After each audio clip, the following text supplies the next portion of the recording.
This is Twit. I'm Tony for Twit, and before you buy, and today I'm reviewing the Pentax Q7 mirrorless camera system. The Pentax Q7 is a third generation Q lens system from Pentax. Why is it called 7? My guess is that it's 7 ounces, which is about only 200 grams.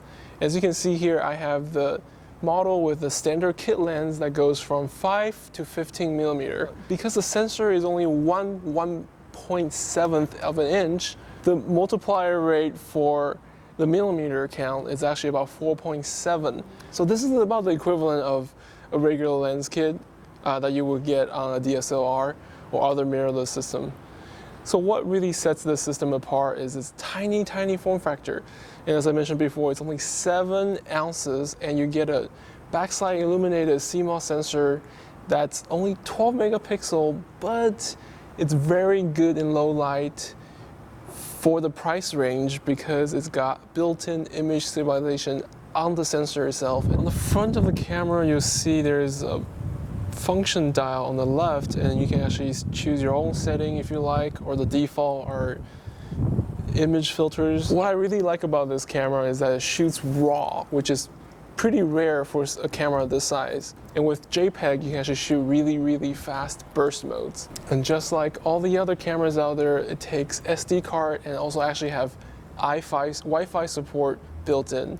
So this thing could potentially have Wi-Fi.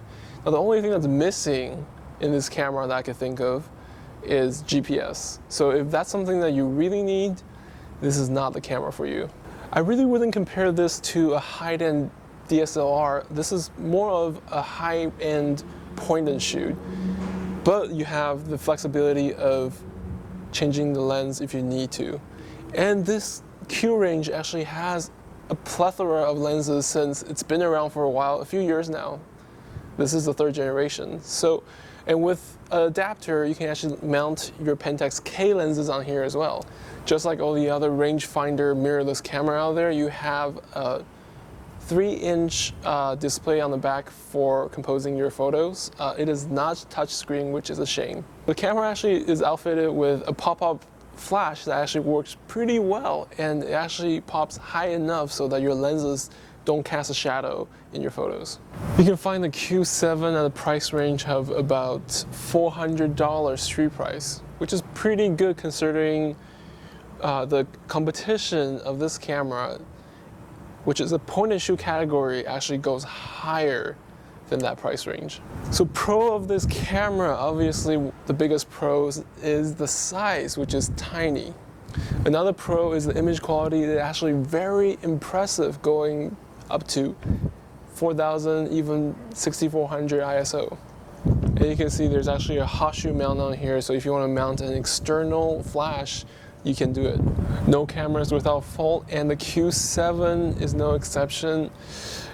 Images do tend to get really noisy at maximum ISO if you're shooting in low light conditions. Also, the display on the back is not a touchscreen, so you do lose a bit of a convenience factor of being able to touch the screen to change settings. Buy, try, or don't buy, I'm gonna give the Q7 a buy. It's really hard to come by such a functional and performance-oriented camera at this price range and size. I'm Tony for Twit, and before you buy, and this is the Pentax Q7.